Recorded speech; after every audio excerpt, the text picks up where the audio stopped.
오늘 저희가 1위와 2위로 꼽은 내용입니다. 먼저 1위는 박찬주 대장. 자, 5곳에 동시 압수수색 받았다는 소식이 오후에 새로 들어왔습니다. 그리고요, 두 번째 2위, 앵무새를 잡아오라는 또 다른 갑질이 있었습니다. 오타가 아니고요, 별별 갑질이라고 표현을 해봤습니다. 역시 다른 장군의 운전병에게 이루어졌던 또 다른 갑질과 관련된 내용입니다.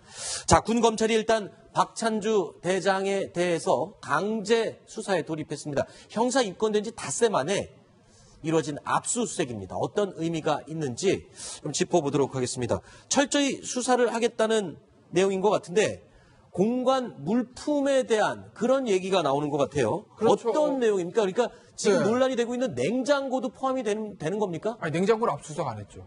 아, 왜요? 아, 그럼 가져가서 뭐 하겠어요? 냉장고 안에 뭐 김치 있나 보겠어요? 뭐 우유 있나 보겠어요? 네. 냉장고가 그게 이제 본인 말대로 저기 그 부인이 진짜 돈 주고 산 건지, 네. 아니면 정 공간에 있는 걸 가져온 건지는 어떤 그 전 공간의 물품 대장 있잖아요. 그거 네. 보면 충분히 파악할 수 있는 거니까 굳이 그 큰 냉장고 가져와서 뭐한테 쓰겠어요? 그러니까 그건 뭐 압수수색할 필요는 없을 거고. 지금 이제 압수수색한 내용들을 보면요. 일단 박찬주 대장의 휴대전화, 그다음에 수첩, 공간 비품, 집무실 서류, 사무실 장부 같은 것이 이제 가져왔더라는 것이거든요. 결국 이제 집무실 서류나 사무실 장부인 거죠. 그 서류나 장부에 보면 혹시 공광변에 관한 내용이라든지 어떤 물품을 가져갔던 내용, 그런 것들이 혹시 기재되어 있지 않을까? 그런 일단 생각을 가지고 휴대전화는 수첩, 서류 이런 것들을 압수수색한 거로 보입니다. 네. 자, 제가 여러분께 인사를 안 시켜드렸습니다. 김성한 평론가가 이번 코너부터 저희와 함께 이야기를 나누도록 하겠습니다. 어서 오십시오. 네, 안녕하세요. 네. 자, 일단 박찬주 대장의 압수수색이 오늘 이루어졌는데 글쎄요, 냉장고는 그냥 장부만 확인하면은 알 수 있기 그렇죠. 때문에 만약에 굳이 압수할 필요는 없다. 본인이 돈 주고 산 거라면 그거 뭐 소명하게 하면 되는 거니까. 냉장고 돈 주고 산 게 아니라면 그러면 절도죄 같은 게 적용이 되는 건가요? 그렇죠. 만약에 돈 주고 산 게 아니고, 네. 그리고 정말 전 공간에 있는 것을 싹 가지고 온 것이라고 하면 그 군용물 절도. 물론 뭐 횡령으로 볼 수도 있는데 어쨌든 뭐 법정은 동일하니까요. 그 군용법상에는 군용물 절도에 해당될 가능성이 있죠. 네. 자, 이거는 지금 이 혐의는 군헌법상 적용을 하는 거죠, 지금? 그렇죠. 왜냐하면 군형법상. 이게 좀 나눠야 되는데, 네. 박찬주 대장 같은 경우에는 군인이에요. 그러니까 네. 이제 군형법이 들어간다는 거죠. 저기 보면 이제 가혹행위하고 직권남용 혐의가 들어갔는데, 저게 네. 뭐냐면 군형법에 보면 그렇게 돼 있어요. 법정형은 제 기억에 한 5년 이하 징역이었던 것 같은데, 권한을 남용해서 학대 또는 가혹행위를 한 자를 처벌하게 돼 있습니다. 네. 그러면 이제 학대라는 게 뭐 때리고 뭐 밥 안 주고 이런 걸 떠나서 정신적인 학대, 이것도 우리가 넓게 봐서 학대로 보거든요. 그래서 이제 박찬주 전 대장이 뭐 심한 구박 이런 것들, 뭐 무슨 어떤 정서적으로 스트레스를 주고 이런 게 있었다고 하게 되면 그 권한을 남용해서 학대 또는 가혹행위를 한 점으로 볼 수는 있겠죠. 근데 다만 부인은 참관인입니다. 민간인. 그럼 군형법상에 제가 말씀드린 그 조항에 포섭이 안 돼요. 네. 근데 그럴 경우에 이제 대비해서 뭐 시청자 여러분이 국정농단 게이트 때문에 잘 아시겠지만 뭐 K재단, 미래재단 직권남용 할 때 박근혜 전 대통령 공무원, 그러니까 직권남용 해당하는 거고, 검찰 주장이에요. 최순실 씨는 민간인이지만 공무원이 박 전 대통령과 공범 이렇게 해가지고 하지 않습니까? 네. 똑같은 구조가 성립될 수 있는 거죠. 네. 남편이 박찬주 대장, 군인, 공무원, 부인은 민간인. 하지만 두 사람이 같이 했다고 공범. 이런 어떤 법리적인 군형법상의 가혹행위 이런 부분은 성립할 가능성은 있어 보입니다. 네. 자, 어제 군 검찰에 출석했던 박찬주 대장 16시간 동안 조사를 마치고 오늘 귀가를 했었는데요. 오늘 귀가할 때의 모습 잠깐 보고 이야기 이어가겠습니다. 성실히 조사에 임했습니다. 저로서는 그나마 이렇게 소명할 기회가 있다는 것이 너무나 감사했습니다. 이 남자에 대한 본인의 행위에 대해서 알고 계셨는지 좀 한마디 부탁드립니다. 조사에 성실히 임했습니다. 공간 비품 절도 의혹에 대한 그 의혹이 지금 새로 제기됐는데 성실히 조사에 임했습니다. 소명할 기회를 받게 돼서 감사하다라고 얘기를 했습니다. 저거 무슨 뜻입니까? 어떤 의미를 담고 있는 말입니까? 여러 각도에서 설명이 가능할 것 같긴 한데요. 제가 볼 때는 한마디로 정리하자면 억울했습니다. 이렇게 정리할 수 있지 않을까 싶어요. 그러니까 본인과 관련돼서 본인이 직접 하지도 않은 문제에 대해서 지금 얘기를 하고 있습니다. 네. 그거에 대해서 어떤 방식으로든 내가 해명하고 싶었지만 할 기회가 없었습니다. 네. 그런 기회를 주셔서 감사합니다.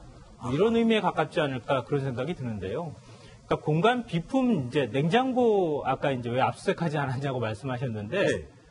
이건 군대에서 보급을 관리했던 아마 경험이 있으신 분들은 다 아실 거예요. 네. 냉장고에 다 모든 제품이 1년 번호 있어요. 그렇죠. 1년 번호 확인해서 적어놓기 때문에 네. 그 아주 간단합니다. 네. 그 이전 부대에서 공간에서 만약에 그 냉장고를 샀다고 하면은 그 관리대장, 재산 관리대장을 가지고 와서 맞는지 안 맞는지 비교만 해보면 아주 네. 금방 확인할 수 있는 것이기 때문에 굳이 힘들게 말도 못하는 냉장고 끌고 올 필요는 없다. 네.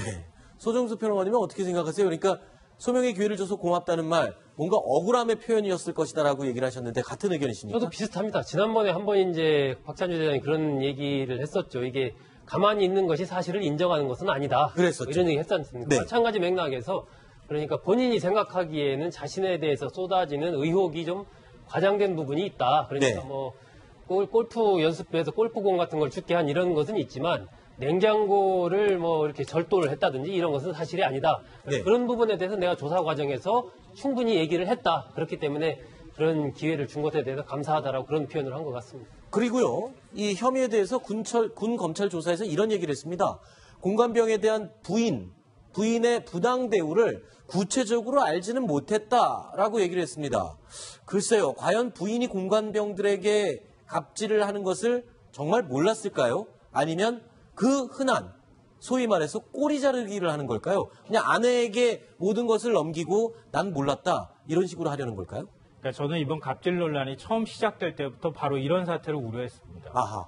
그러니까 본인과 관련되어 있는 문제에서 본인은 이제 현직 군인신 분이지만 네. 부인은 민간인이잖아요. 그렇죠. 그러니까 부인과 관련돼서 이렇게 책임을 떠넘기면 사실은 현직 군인 신분을 유지하면서 이 부분에 대해서 이제 나름 이제 군 검찰단에서 조사하면은 혐의를 벗을 수 있을 것이다. 아. 뭐 이런 식의 생각을 하지 않았을까 싶은데요. 그 이전에도 부인이 이제 소환 조사 받으면서 그랬잖아요. 그러니까 남편은 알지 못합니다. 이렇게 얘기를 했습니다. 네. 그러니까 자신과 관련된 모든 것은 내가 다 한 것이다. 이렇게 부인은 지금 얘기를 하고 있는 것이고 네. 남편은 몰랐다고 하고 남편은 부인이 한 행동에 대해서 몰랐다고 이렇게 얘기를 해버리면 결국은 처벌할 수 있는 근거가 굉장히 미약해질 수 있다. 그렇죠. 이런 점을 얘기하고 있는 건데요. 이건 상식적인 수준에서 생각해 봐야 될 것 같아요. 그래요. 그러니까 부인이 한 것에 대해서 정말 같은 공간 안에서 매일 파티 열고 거기에 선물 들어오고 그랬던 사람이 정말 몰랐을까요? 그렇죠. 그 공간병을 관리하는 사람은 부인입니까? 네. 아니잖아요. 그렇죠. 그러니까 박찬주 대장이 관리하는 거잖아요, 사실은. 네. 근데 그 박찬주 대장이 전혀 몰랐을까? 이거에 대해서 의문이 하나가 있고요. 작년 7월 무렵인가요? 한민국 국방부 장관이 박찬주 대장한테 이른바 이제 경고의 메시지를 던졌다고 하지 않습니까? 근데 그 경고의 메시지라고 하는 게 그냥 나온 것은 아닐 거라는 말이에요.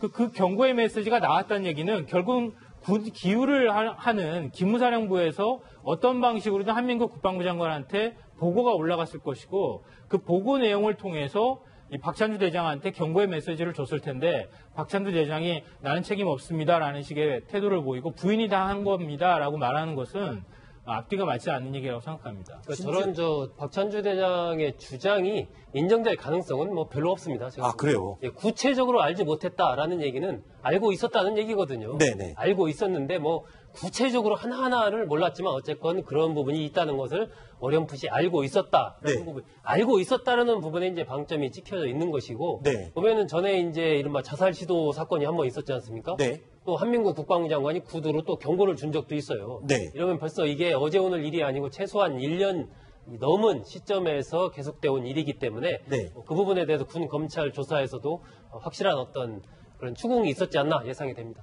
아니, 그거는 간단하게 이것만 봐도 알 수 있지 않습니까? 아까 부인의 갑질에 대해서 전혀 모르고 있었다라고 얘기를 했지만 군 검찰 조사에서 이 얘기도 있었지 않습니까? 한민구 당시 장관이 부당 대우를 한다고 하는데 주의해라 했더니 이 일 때문에 한 달간 별거를 했다면서요. 별거를 할 정도로 의견 충돌이 있고 했다면은 당연히 그 부인의 갑질에 대해서 알고 있었겠죠. 저게 이제 굉장히 애매해지는 건데 그럼 이제 시점에 문제가 생길 거예요. 네. 박찬주가 그렇게 얘기해요. 그러니까 장관님이 저한테 막 주의 좀 제가 그때 알았다. 그때 알았습니다. 아하. 버려졌을 때 몰랐어요. 아마 그렇게 얘기를 할 거예요. 네. 근데 알았다 몰랐다 왜 중요하냐면 부인은 민간인이에요. 그러니까 민간인의 일반형법대로 하면 전 던진 거 폭행, 뭐 협박 이거밖에 없거든요. 네. 그러니까 제일 센 게 일단 아까 제가 말씀드린 군형법상에 있는 직권남용을 통한 가혹행위 학대 이 부분인데 그거를 두 사람을 공범으로 이렇게 하려면 두 사람이 각자 행한 행위를 알고 있었어야 되잖아요. 네. 부인도 남편이 알았어요. 내가 이렇게 하는 거. 남편도 내가 부인하는 거 알았지. 그래서 공범으로 둘을 이제 엮어야 되는 건데 공모 관계를 네. 그게 아니라 각자 행동을 해서 몰랐다고 하게 되면 실제로 행동한 거는 지금 부인이 많아요. 나와 있는 거 보면 의혹들은 대부분 부인 행동을 한 거예요. 근데 박찬주 대장은 현역 군인이니까 잘 몰랐다. 두 사람은 공범을 엮기가 애매해지거든요. 그래서 이제 저 부분들을 가서 진실은 아직은 모르겠으나 서로 네. 이제 모른다고 얘기를 하는 거고. 네. 한민국 국방장관의 부당대우에 있던 어떤 감사 결과에 대해서는 분명히 박찬주 대장 시점 얘기를 할 거예요. 네. 아니, 우리나라 군설 3위였던 사람이잖아요. 네. 대장까지 했고 별 4개입니다. 4개. 네. 그러면 자기 집에서 있었던 일이잖아요. 공간에서. 그럼 난 몰랐고 부인이 했습니다. 네. 이렇게 얘기하는 게 온당합니까? 글쎄요. 너무 비겁하잖아요. 그러네요. 부인이 했다 하더라도 다 제 불찰입니다. 네. 제가 부인과 제대로 얘기를 하지 못했고 네. 끊어야 될 때 제대로 끊지 못하도록 했고 그걸 사실상 제가 암묵적으로 동의했던 거나 다름이 없습니다. 네. 그런 다음에 사과문을 내야지 맞는 거 아니에요? 그렇군요. 그럼 별 나랑- 4개 장군이라고 하기에는 조금 어울리지 않는 남자의 행동인 것 같습니다. 만약에 휘하의 부하가 저런 식으로 얘기했다 그러면 제가 볼 때는 엄청나게 아마 혼냈을걸요? 저는 그렇군요. 정말 정당하지 못한 태도고요. 부인하고 다투고 부인하고 따로 살았다 한 달 동안 그거 누가 확인해 줄 수 있습니까? 네. 제가 볼 때는 그것도 사실 확인하기가 쉽지 않은 얘기고 왜 이 네. 시점에서 저 얘기가 흘러나왔는지도 굉장히 의문스럽다. 네. 그러니까 방금 전에 말씀하셨던 것처럼 법적으로 공범관계가 성립되지 않기 위한 나름의 네. 어떤 전략이 숨어있는 발언일 수 있다고 생각합니다. 알겠습니다.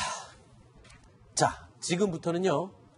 박찬주 대장과는 관계가 없는 또 다른 별들의 갑질 이야기입니다. 어제 저희 채널A 종합뉴스에서 보도를 해드렸던 단독 내용이었는데요. 저희가 그 내용 또 다시 정리를 해봤습니다. 또 다른 장군들의 운전병들을 향한 갑질. 내용 먼저 들어보시죠. 휴일에 전화가 왔고 와서 앵무새 잡아오라고 그래서 2시간 동안 잡았던 거. 학교 숙제를 해야 되는데 학교에서 안 갖고 왔으니까 과제를 갖고 오라고. 그래서 눈을 어디다 달고 다니냐, 장식이냐, 머리를 베개 대려고 달고 다니냐, 이런 식의. 저 장군 갑질에는 저 말은 또 공통적으로 등장하네요. 머리는 흉내로 달고 다니냐, 이런 것들은 이 박찬주 대장 부인도 갑질할 때 저런 얘기를 했었는데 똑같이 나오네요. 그런데 지금 휴일에도 근무를 시키고 사적인 업무에 공관병을 동원을 하고 이런 것들이 그러면 뭐가 되는 건가요? 죄목에 그게 이제 해당되나요? 애매해요, 사실은. 애매해요? 휴일에 일 지키는 게 직권남용 이런 거 안 되나요? 그러니까 이제 직권남용이라는 게 아까 말씀드린 이제 권한을 남용해서 군인이 권한을 남용해서 부하 이제 사병한테 가혹행위를 하거나 학대를 했다는 건데 이 학대란 게 좀 범주가 넓잖아요.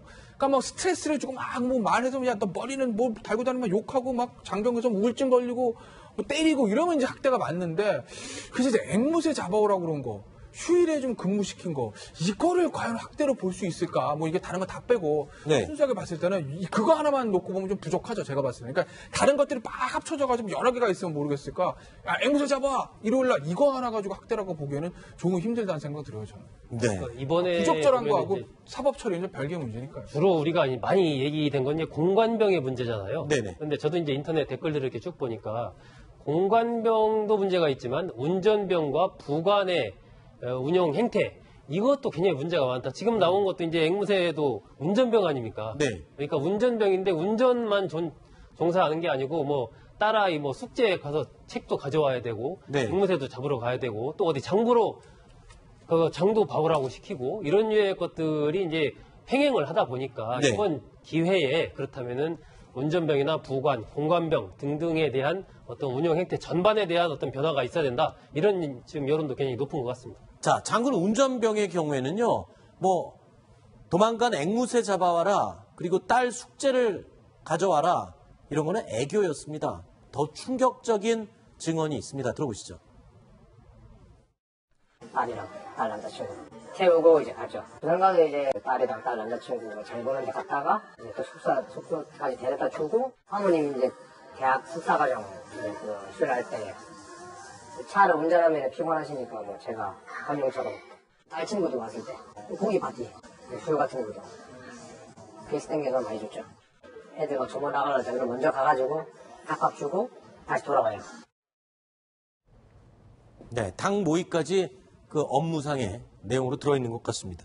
자, 그런데 이제 운전병일 경우에는 사실 운전 일지라는 게 있잖아요. 군용차들, 특히 관용 차량들은 운전 일지라는 걸 쓰는데, 그럼 이 운전병이 운전 일지를 뭐라고 쓸까요? 따님, 남자친구와 숙소 모셔다 줌.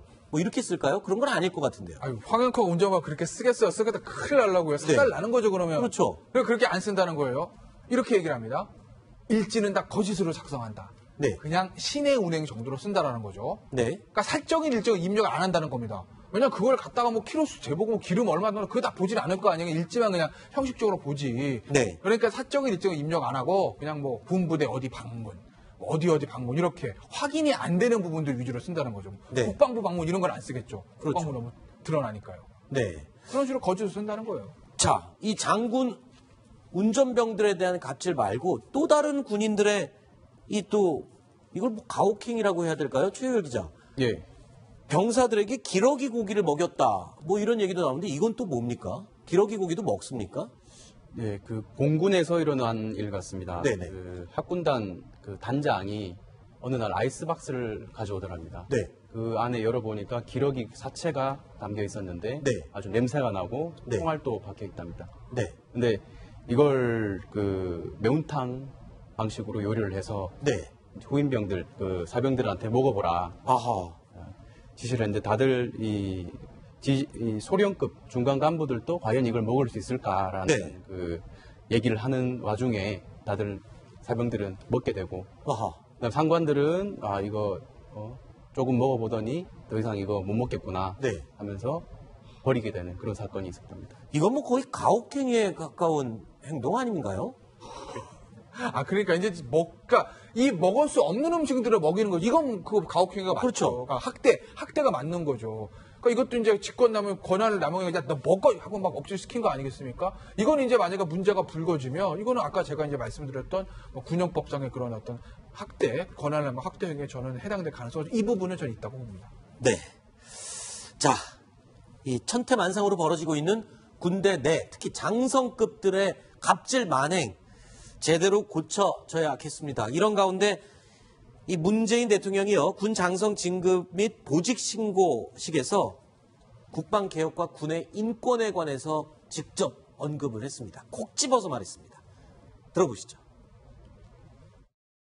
지금 우리에게 주어진 과제가 역시 뭐 국방개혁인 것 같습니다. 그것도 강도 높은 국방개혁. 그냥 국방을 좀 더 개선한다거나 국방을 좀 더 발전시킨다는 그런 차원이 아니라 아예 황골탈퇴하는 정도 수준의 국방개혁이 필요하지 않을까 싶습니다. 우리 군 장병들에 대한 인권, 이 부분에 대해서도 좀 안전을 기해 주셔야겠습니다. 이번에 이거 불거진 사건을 보면 과거에는 그것이 거의 관행적으로 되어 오다시피 한 일이었는데 이제는 우리 사회가 더 이상 용납하지 않는다는 것을 보여준 것 같습니다. 자, 7가지 이야기 살펴봤습니다. 다음 8번째 이야기 준비되어 있습니다. 저희가 7위로 꼽은 내용인데요. 확인해 보시죠.